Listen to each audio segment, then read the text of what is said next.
nuestros que nos tocó compartir cuando estábamos nosotros recién convertidos en la región de Puebla. Abrimos obras en algunos lugares como Acatzingo y Tecamachalco y otros lugares, ahí Tepeaca, San Pablo Actipan, muchos lugarcitos, como les decía en la mañana, a lo mejor te estoy hablando en chino, no sabes ni dónde está eso, ¿verdad? Pero son regiones alrededor de la ciudad de Puebla, son pequeños pueblitos, municipios, donde nos ha tocado llevar la palabra, y ahora de ahí ha salido una generación de jóvenes que están ahora al frente de obras, ¿sí? Y vamos a, ok, muy bien, vamos a ver la palabra. Yo quiero abrir ahorita la escritura, quiero que vayas conmigo al libro de Juan, capítulo 19.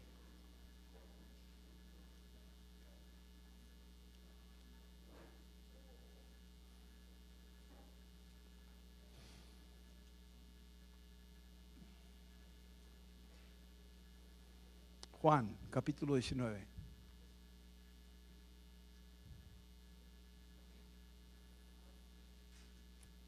Quiero hablarte del trono de Dios, la importancia que tenemos que tener conocimiento de qué es esto y más que todo una revelación. Cuando Jesús estaba en sus últimas horas antes de ser llevado a la cruz, versículo 1 dice que Poncio Pilato tomó a Jesús y lo azotó. Y los soldados entretejieron una corona de espinas y le pusieron sobre su cabeza y le vistieron con un manto de púrpura y le decían: salve, Rey de los judíos, y le daban de bofetadas. De una manera burlona tomaron a Cristo,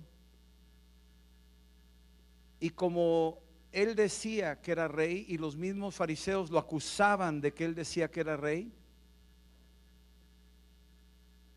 le hicieron de una manera burlona una corona de espinas en vez de una corona de oro, y lo vistieron de púrpura, que era un manto que distinguía a la realeza o a los acaudalados, porque era la púrpura era un material muy costoso y solamente cierta gente podía tenerlo, especialmente los reyes o los sacerdotes. Y de una manera burlona lo visten de púrpura, le ponen una corona, le dan un palo como un cetro, que usaron el mismo palo para pegarle en la cabeza, lo maltrataron y se postraban estos soldados y decían: salve, oh rey. Ahora, esto fue hace 2000 años. Mi pregunta es: ¿dónde están esos soldados hoy? ¿Y dónde está Poncio Pilato? Que se burlaron de él, pero tarde que temprano su tiempo en la tierra se acabó y cruzaron el umbral de la muerte y se enfrentaron con el Rey de Reyes y Señor de Señores. Me pregunto yo qué impacto han de haber tenido cuando le vieron. Qué tremendo el momento en que comparecieron delante de él y se dieron cuenta que él ciertamente es el Rey de Reyes y Señor de Señores. En el libro de los Hechos, en el capítulo 7, hay una experiencia que vivió un discípulo de Jesucristo llamado Esteban. Esteban fue detenido porque estaba predicando el evangelio en las calles. El sistema religioso no toleraba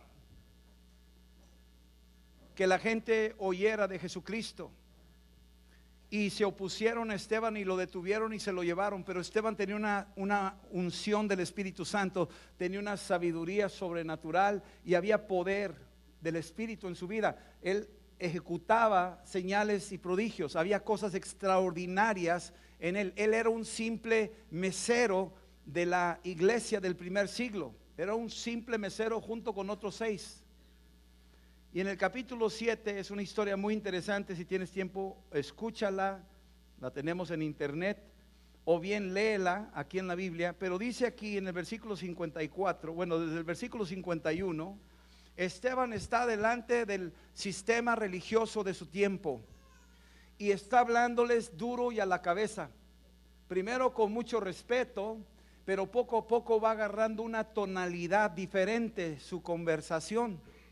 Para el versículo 51 empieza a hablar de una manera tan tremenda que les empieza a decir: duros de cerviz, incircuncisos de corazón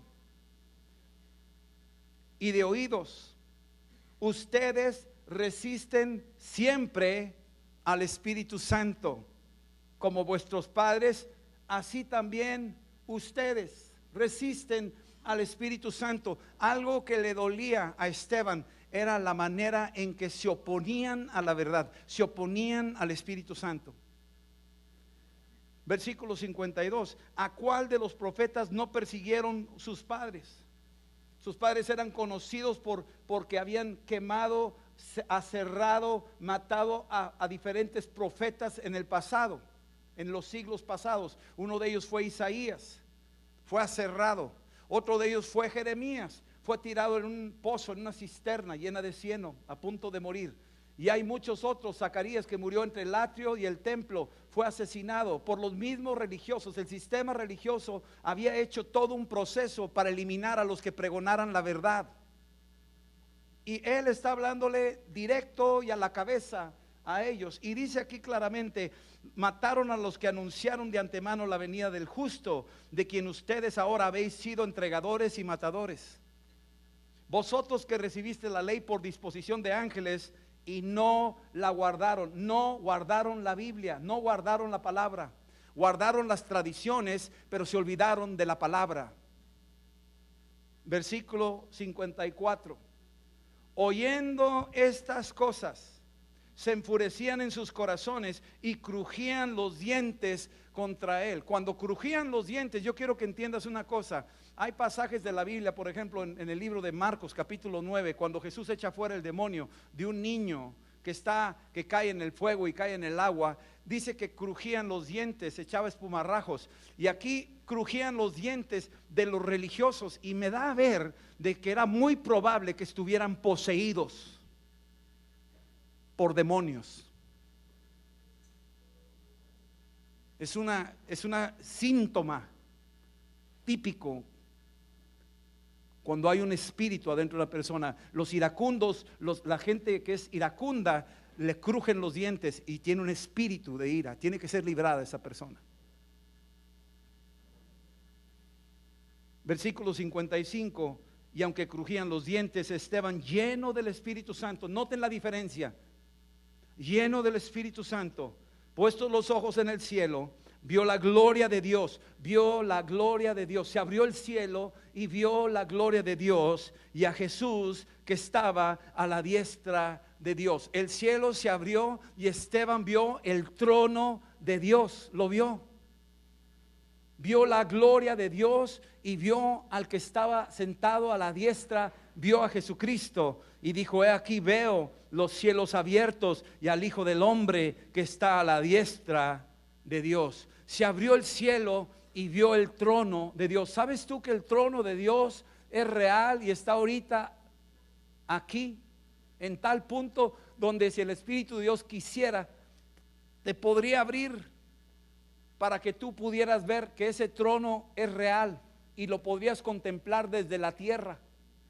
No tienes que ir hasta el cielo para verlo. Si Dios quiere, te lo puede revelar desde aquí, en la tierra. Ha habido hombres que lo han visto desde aquí, personas que han visto el trono. Una vez tuvimos una consejería con una bruja, una mujer que practicaba brujería, y su esposo llegó y me dijo: quiero que nos ayudes. Ella anda mal, ella anda bien chueca, anda haciendo cosas raras. Va allá a unos bosques de Toluca y se mete con los ovnis y bajan ahí que no sé qué, y no son más que demonios, y ella no entiende, y le estoy diciendo, y total fuimos y hablamos con ella y le compartimos la palabra y estuvo escuchando y pasamos un buen rato platicando hasta que el Espíritu Santo hizo una obra en ella y ella recibió a Cristo, recibió la luz y fue liberada. No pasó nada, no creas que le salieron cosas, ni mucho menos. Nada más, simple y sencillamente se arrepintió, reconoció a Jesús y recibió al Señor en su corazón y pasó. Pero en la semana nos llamó por teléfono y su casa la tenía aquí por la colonia Cumbres. Y dice que veía desde arriba el balcón de su casa hacia Monterrey y se levantó en la mañana y dice que cuando abrió la ventana en la madrugada estaba todavía oscuro y salió con algo nuevo, había pasado algo fresco en su vida, sentía algo como que había una renovación, y cuando sale para ver por la ventana la ciudad, dice que de repente vio el trono de Dios. Dice: Rodolfo, no te lo puedo explicar, vi así la gloria, vi ahí a Jesús, vi sentado en el trono y había mucha gente, muchos ángeles, había algo increíble, y fue un momento, fue breve y se fue, pero no me pude contener y le dije a mi esposo y lo que había experimentado, la vivencia que Dios me había permitido ver. Y hemos oído de personas que han tenido este tipo de eventos esporádicos. Un caso que no se me va a olvidar nunca fue uno en Japón. Un día me levanté orando con el Señor y le dije: Señor, ¿qué pasa? Esta nación es dura de cabeza, no creen, no reciben, estamos tratando de compartirles y no quieren nada, tienen todo, tienen la tecnología de punta, no hay crimen, no hay cosas así. Bueno, sí tienen muchos suicidios, pero digo, vamos, es una sociedad aparentemente bien, pero no quieren recibir el evangelio. ¿Qué vas a hacer, Señor? ¿Cómo nos podrías ayudar para que esta gente entienda? Y ya después de ahora sí, como le llamo, una oración protestante, ¿verdad? Estaba protestando ahí con Dios, ¿verdad? Total, me senté y empecé a ver la tele. Estaba viendo la televisión y de repente sale un programa, y yo creo que ya lo he comentado. De repente sale una entrevista de un hombre, estaban hablando de aquellos que se mueren y regresan después de muertos y sus experiencias, ¿no? Y yo me senté, estaba viendo, y de repente platican de un señor que va en una moto, que se estrelló, y de repente que se murió por el impacto que tuvo. Lo llevaron al hospital, lo internaron y estaba muerto, y lo pusieron en la morgue. Como 2 horas después volvió a la vida este hombre, y se asustaron ahí los médicos y lo atendieron. Y bueno, este hombre finalmente empieza a redactar su vivencia, su historia. Yo estaba oyendo y a mí me impactó la manera en que lo redactó. Él no era cristiano, y no era un programa cristiano, era un budista.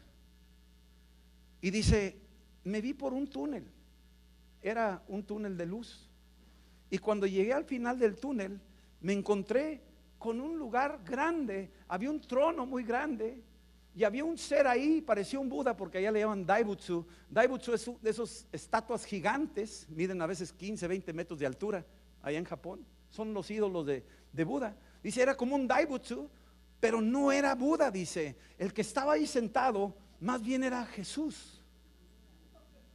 Así dice. Y cuando dije, ¿cómo?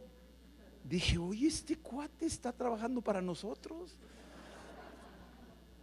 Dijo, no era Buda, era Jesús.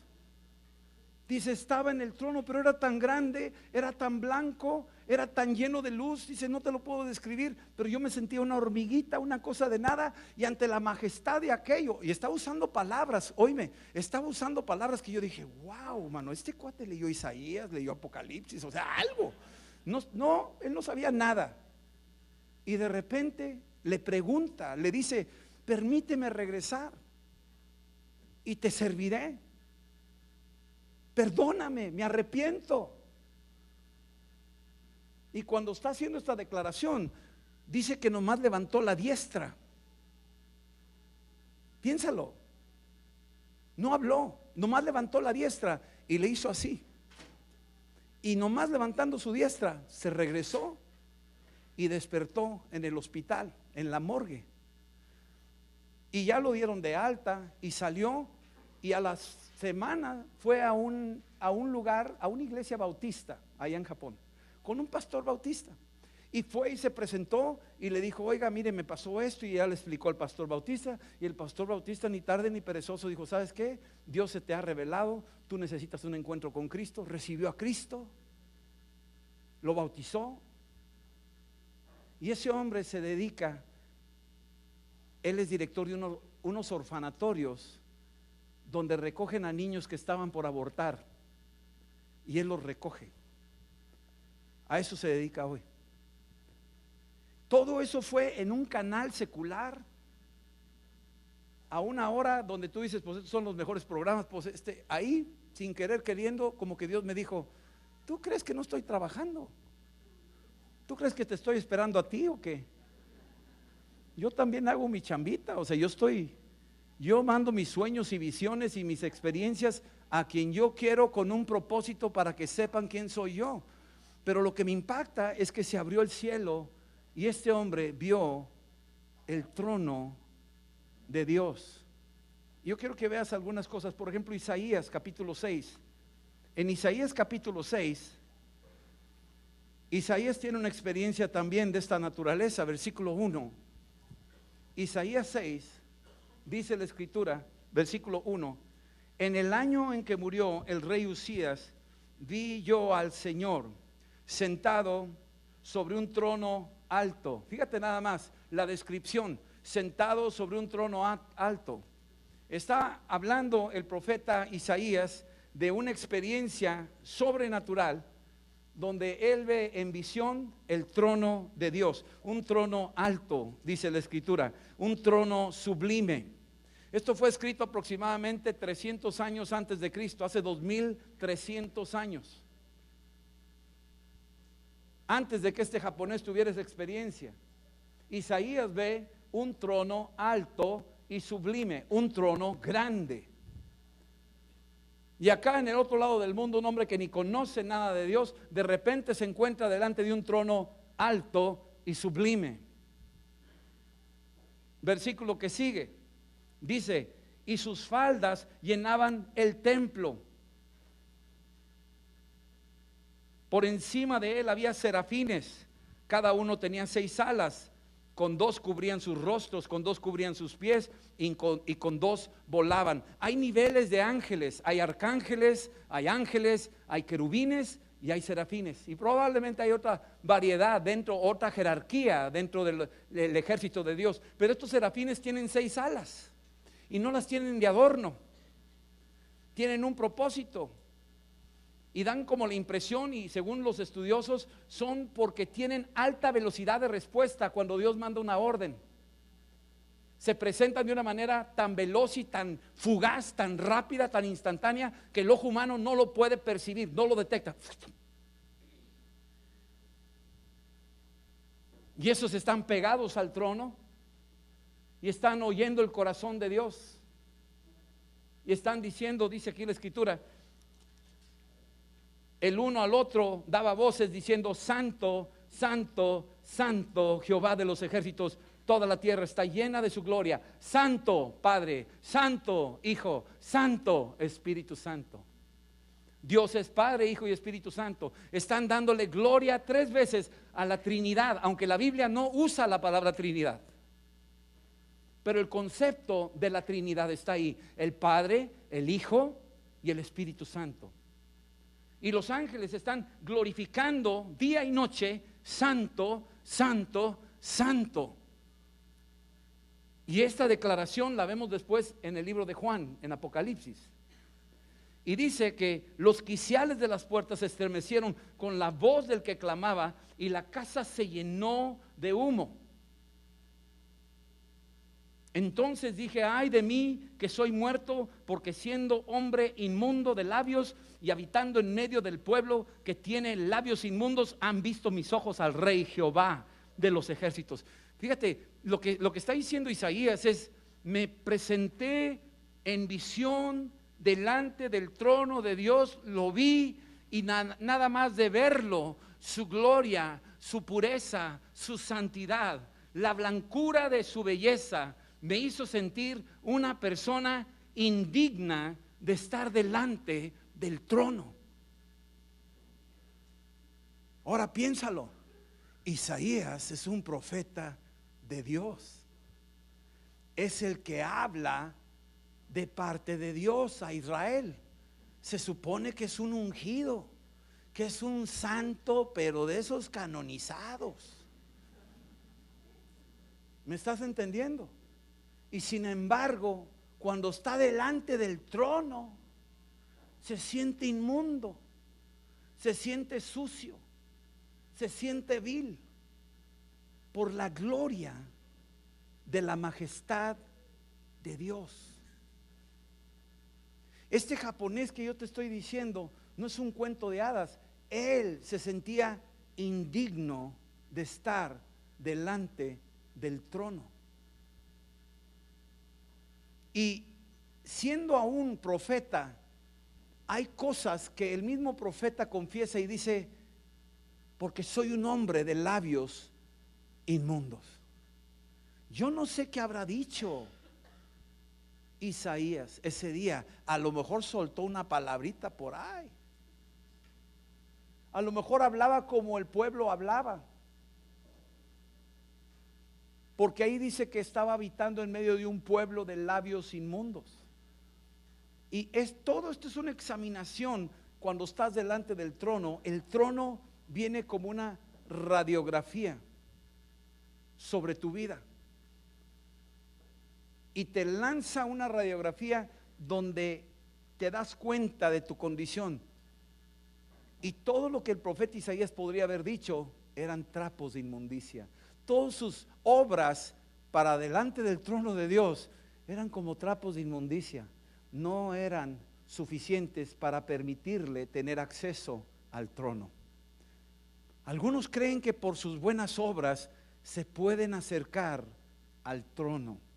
Algunos creen que por sus muchas oraciones se pueden acercar al trono. Otros creen que por sus muchas alabanzas se pueden acercar al trono. Pero te quiero decir algo. Hay algo más importante que nos permite acercarnos al trono. Aquí la escritura dice que voló hacia mí, versículo 6, uno de los serafines teniendo en su mano un carbón encendido. Un carbón encendido que estaba ahí. Lo tomó del altar con unas tenazas y tocando con él sobre mi boca dijo: he aquí que esto tocó tus labios y es quitada tu culpa y limpió tu pecado. El ángel viene, toma del brasero que estaba ahí y toma carbón encendido y lo pone en los labios del profeta, en esa área donde él se sentía indigno de hablar, de dirigirse con Dios. Y a raíz de eso es quitado su culpa, como que es una área que tenía que ser atendida, y Dios específicamente esa área la atendió. Ahora, hasta este punto no habla Dios. Hasta aquí Dios no ha dicho una sola palabra. ¿Recuerdan el japonesito? No habló una sola palabra, solamente movió la diestra. Pero a raíz de que se le puso el carbón encendido, entra ahora una conversación. Y dice en el versículo que sigue: después oí la voz del Señor que decía: ¿a quién enviaré? ¿Y quién irá por nosotros? Y entonces respondí yo: heme aquí, envíame a mí. Aquí es donde se destapa ya una conversación, pero primero tuvo que pasar por un proceso de purificación. Y déjame decirte algo de lo que el Espíritu Santo nos muestra. Nosotros podemos acercarnos al trono de Dios, y como dice Apocalipsis, vamos ahí para que veas de qué manera se acercaron al trono de Dios. Capítulo 7 de Apocalipsis. El apóstol Juan también vio los cielos abiertos. A él se le abren los cielos igual que Isaías. A él se abren los cielos igual que Esteban. Juan, estando en la isla de Patmos, de repente ve visiones de Dios, se abren los cielos y ve cosas desde la tierra, y él ve algo sublime, algo alto y sublime, y nos da más información del trono de Dios. Versículo 9 dice lo siguiente. Está escribiendo el apóstol Juan. Dice: después de esto miré, y he aquí una gran multitud, la cual nadie puede contar, de todas naciones y tribus y pueblos y lenguas que estaban delante del trono. Empieza a verlo, multitudes. Empieza a ver multitudes de pueblos, tribus, naciones delante del trono. Esta es una vista, escúchame bien, futurista. Está viendo en el túnel del tiempo aquello que estará por suceder, donde tú y yo estaremos aquí. Tú y yo estamos aquí. Todavía no llega el día, pero tú y yo estamos incluidos aquí. Y dice aquí que estaban delante del trono y en la presencia del Cordero, vestidos de ropas blancas y con palmas en las manos, y clamaban a gran voz diciendo: la salvación pertenece a nuestro Dios, que está sentado en el trono y al Cordero. Una confesión, una declaración masiva, unánime, al mismo tiempo, tal vez en diferentes lenguajes, pero todos diciendo lo mismo. Todos diciendo lo mismo, todos apuntando al trono. Y más adelante dice: y todos los ángeles estaban en pie alrededor del trono, y de los ancianos y de los 4 seres vivientes, y se postraron sobre sus rostros delante del trono. Noten cómo repite continuamente trono. El trono alto y sublime, el trono donde está el Cordero, el trono que está ahí Dios, y a la diestra Cristo. Están hablando del trono y adoraron a Dios. Y si se postran delante de Dios, se postran delante del Cordero, porque el Cordero y Dios uno son. Versículo que sigue, y diciendo en el versículo 12: amén. La bendición y la gloria y la sabiduría y la acción de gracias y la honra y el poder y la fortaleza sea nuestro Dios por los siglos de los siglos. Amén. Entonces uno de los ancianos habló diciéndome: estos que están vestidos de ropas blancas, ¿quiénes son? ¿Y de dónde han venido? Y yo le dije: Señor, tú lo sabes. Y él me dijo: estos son los que han salido de la gran tribulación y han lavado sus ropas y las han emblanquecido en la sangre del Cordero. Para tener acceso al trono de Dios hay un requisito indispensable, y ese es lavarnos con la sangre del Cordero de Dios que quita el pecado del mundo. No va a ser por denominaciones, no va a ser por religiones, no va a ser por obras, no va a ser por ninguna otra manera. Va a ser solamente por la fe en aquel que murió en la cruz y resucitó de los muertos y nos ha lavado con su sangre. Las vestimentas nuestras no las lavamos nosotros con nuestras propias fuerzas. La lava la sangre del Cordero de Dios que quita el pecado del mundo. Esto es muy significativo. Quiero llevarte a otro punto donde en Segunda de Corintios tenemos otro caso de otro personaje de la Biblia muy importante, que es el apóstol Pablo, capítulo 12. Pablo también vio el trono. Pablo también vio el trono. La manera en que lo describe Pablo es de otra manera. Yo una vez tenía un amigo que le salió un tumor en la cabeza y lo operaron y toda la cosa. Y yo me acuerdo muy bien, todavía ni conocía del Señor y no sabíamos nada, yo no sabía nada. Y fui a visitarlo al hospital y platiqué con él. Él era un amigo que tocaba la batería y estábamos en un grupo y total fui a verlo y ¿cómo estás? ¿Y cómo sigues? Y total ahí platicando. Y en la conversación salió. Le dije: ¿cómo te sientes? ¿Cómo te dijo? No, pues ya estamos bien, ya gracias a Dios fue un éxito la operación y estoy muy bien y ya estamos listos. Y dijo: oye, pero te quiero decir algo. Dije: ¿qué pasó? Hay algo más allá. Y ella: ¿cómo? Vi algo Y yo le dije, pues ¿qué viste? No te puedo decir. Y yo le dije, ¿cómo que no me puedes decir? ¿Te dijeron que no me dijeras? Dijo, no, no te puedo decir. Dije, ¿cómo no me puedes decir? No te lo puedo explicar. Dije, ¿cómo que no me puedes explicar? Dibújalo. No, tampoco puedo dibujarlo. ¿Cómo que no puedes dibujarlo? Hay algo más, de veras hay algo más. Pero no lo puedo explicar, no lo puedo dibujar, no tengo palabras, o sea, no sé cómo decírtelo, pero lo único que te puedo decir es que hay algo más. Y es increíble, dice. Esas fueron sus palabras.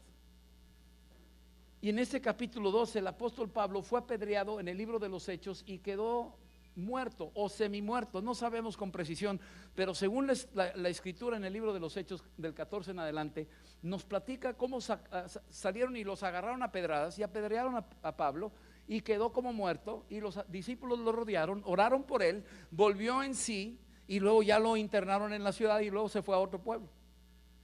Pero se supone, los estudiosos de estos libros dicen de que es muy probable que él se refiere a ese evento cuando fue muerto y volvió a la vida. 2 Corintios 12, versículo 1 dice: ciertamente no me conviene gloriarme, pero vendré a las visiones y a las revelaciones. Pablo tuvo una visión, pero cuando ves el trono es una revelación. Algo de lo escondido se abre y lo ves. Versículo 2: conozco un hombre en Cristo. Se está refiriendo a él mismo, pero así muy modesto. Conozco un hombre en Cristo, o sea, para que no se sienta así como que él es el mero mero, ¿no?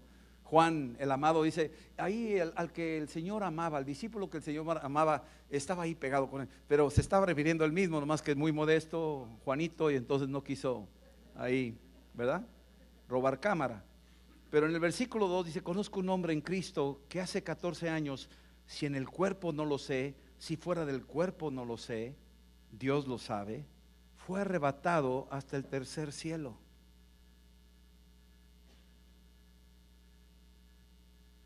Fue arrebatado hasta el tercer cielo.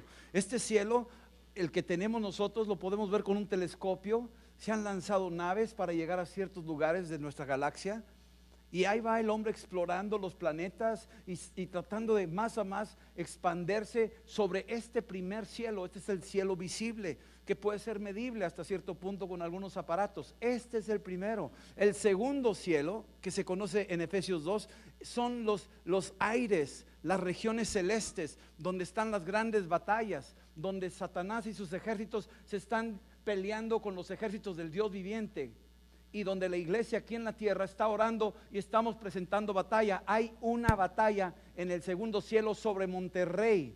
Hay una maldad que se ha derramado sobre México, y es una gran batalla donde los ejércitos de las tinieblas están peleando y están siendo desplazadas por una iglesia que está orando y ayunando y empujando las líneas enemigas en el segundo cielo. Cuando Daniel ayunó y oró por 21 días, bajó un ángel y le dijo: desde el primer día que oraste fueron oídas tus oraciones, y por eso bajé yo. Pero no podía bajar tan rápido porque había un príncipe de Persia que estaba deteniéndome. Pero Miguel, el arcángel, vino y me ayudó y empujó a esa línea, y por eso estoy aquí contigo ahora. Estaba describiendo una línea de batalla en el segundo nivel. Cuando Jesús echó fuera el demonio del Gadareno, los demonios decían: no nos saques de esta región. Y no está hablando nada más de un territorio geográfico, está hablando de un ambiente espiritual del segundo nivel que está siendo expulsado. Y nosotros tenemos que atar al hombre fuerte de Monterrey y a los demonios que operan aquí de depravación, de maldad, de injusticia, de corrupción, de todo lo que hay ahí, de idolatría, de mentira, de religiosidad, atarlos y echarlos fuera de la región. Y eso se hace a través de una iglesia que está delante del trono. El apóstol dice: fue tomado, fue arrebatado al tercer cielo. Si en el cuerpo no lo sé, si en el espíritu no lo sé. Él no lo sabía, pero para él era tan real como si estuviera físicamente ahí. ¿No te ha pasado en los sueños? Que cuando sueñas es como si fuera tan real, tan real, tan real. Como si estuvieras ahí. Y no sabes si es cuerpo o si en el espíritu o qué onda. Pero esto es lo que le pasó a él. Fue arrebatado al tercer cielo. Y luego dice, versículo 4, que fue arrebatado al paraíso, donde oyó palabras inefables que no le es dado al hombre expresar. Él oyó algo del trono, como Isaías. Pero cuando regresó Pablo, no podía transmitir lo que vio. No podía decirlo, eran palabras inefables. La descripción que él tuvo de aquella región le era difícil aterrizarla en un lenguaje inteligente como el que tenemos para podernos comunicar. Era demasiado sublime, demasiado alto lo que él vio. Esto es lo que le pasó al apóstol Pablo. El trono de Dios está sobre juicio y justicia. Salmo 89, voy a terminar con estas dos escrituras últimas.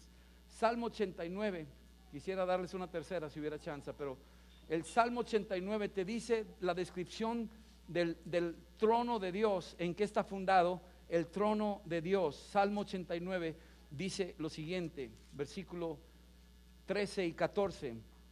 Fíjate, la descripción de Juan en capítulo 4 de Apocalipsis y 5 describe parecido a lo que aquí está siendo descrito por David. Salmo 89, versículo 13 dice: tuyo es el brazo potente. ¿Sabes lo que salía del trono? Un brazo sosteniendo un libro. La diestra de Dios. ¿Y dónde está el Cordero sentado? A la diestra de Dios.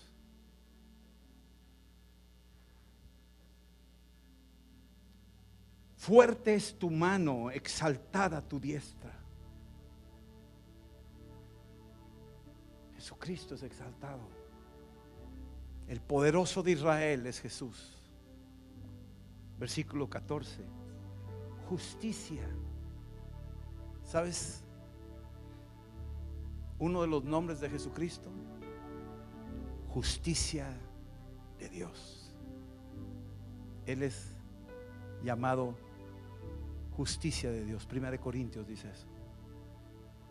Juicio. Él viene con ojos de lumbre y una espada que sale de su boca, más afilada que toda espada. Y va a aplicar juicio sobre todos sus enemigos.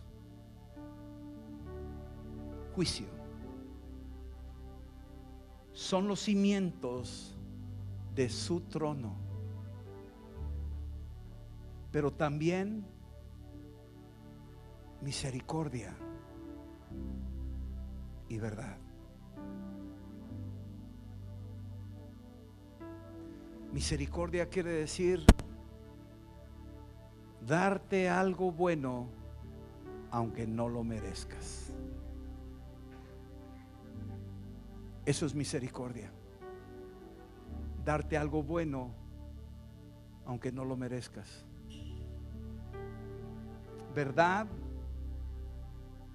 es lo que nos hace libres. Conocerás la verdad y la verdad te hará libre. ¿Sabes lo que te pasa cuando estás delante del trono de Dios? Eres libre. Eres libre. ¿Sabes lo que te pasa delante del trono de Dios? Recibes un bien que no mereces.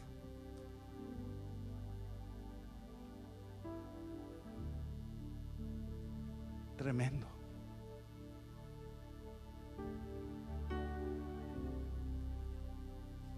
Hebreos 4:16 dice lo siguiente: por lo tanto, acércate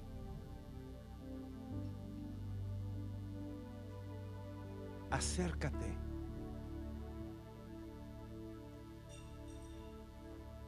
Acerquémonos pues confiadamente, no como ese japonesito que se encontró de repente y no sabía ni qué hacer delante del trono, por cuanto él no lo conocía, y Dios en su misericordia se le reveló.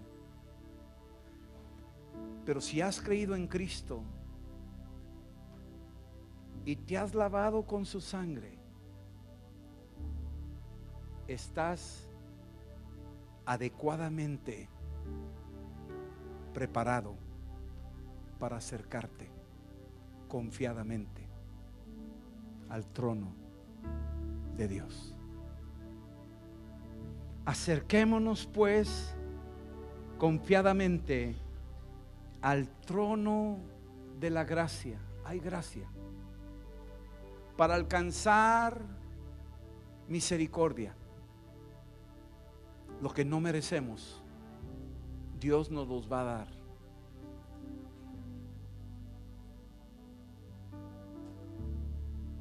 Y hallar gracia para el oportuno socorro. Aquí en este lugar hay gente que necesita socorro, necesita ayuda, auxilio. Estás en una situación que tú necesitas la ayuda, la intervención de Dios.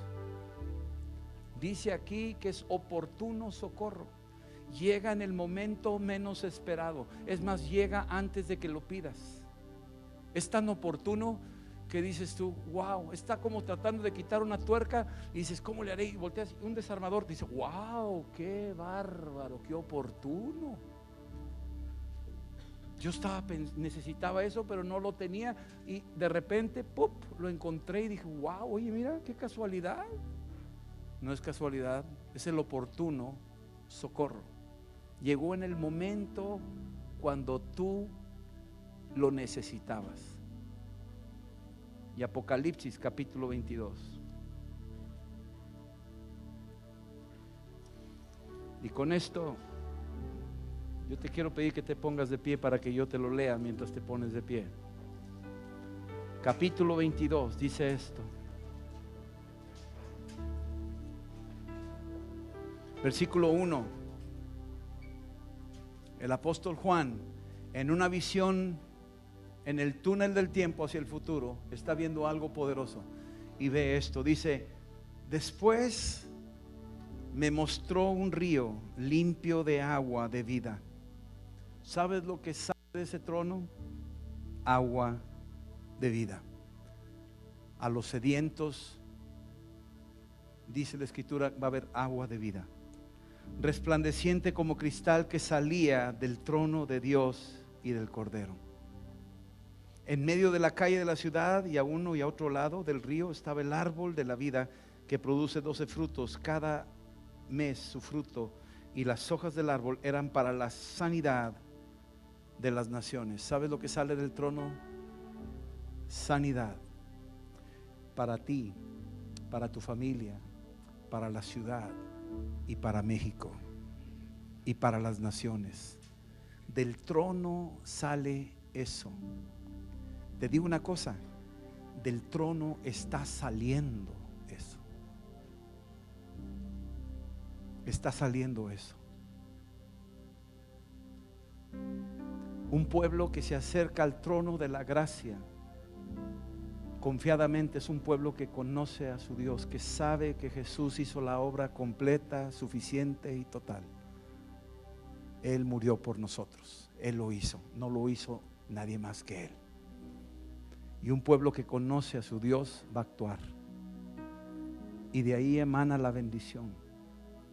Y cuando tú bebes de esos ríos y tomas de esas hojas del árbol de la vida, empiezas tú a estar sanado, y al estar tú sanado, empiezas a sanar tu entorno, y van a decir, sabemos que tú estás con Jesús, has estado con Él, has estado en su trono, has estado viéndolo. Y al regresar de esos tiempos devocionales y esa búsqueda de Dios, que por cierto te animo, aquí está el tiempo con Dios, léanlos, para los chavos también. Tu tiempo devocional con Dios, dice que cuando estás delante del trono vas a beber de esos ríos de vida, y tu lenguaje va a ser lenguaje de vida. Y la gente que habla de muerte, tú vas a hablar de vida, y tú vas a cambiar el curso de la oleada de marea de maldad. Y en vez de noticiarios nefastos que nos deprimen y desaniman, vamos a tener nosotros nuestro propio noticiario que habla de la gloria de lo que Dios está haciendo. ¿Sí me explico? Y luego toda esta sanidad que está llegando, de que se encuentra delante del trono, porque Jesús es el mismo ayer, hoy, por los siglos. ¿Sabes qué está haciendo Jesús en su trono ahorita?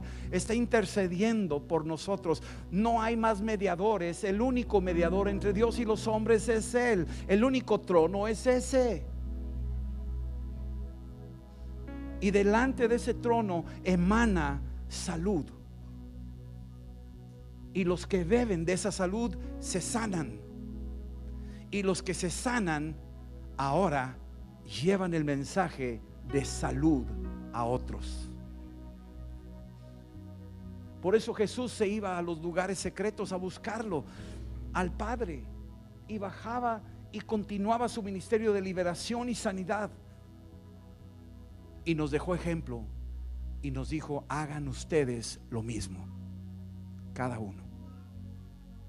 Ese trono existe y está donde quiera que tú vayas.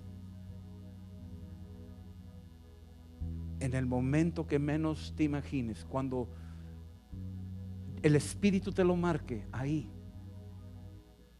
cierra tus ojos y reconoce que el Señor está ahí contigo, y vas a ver los ríos de bendición, y vas a ver la salud del Espíritu. Señor, yo te pido en el nombre de Jesús, así como Eliseo dijo: Señor, ábrele los ojos para que él vea lo que yo estoy viendo.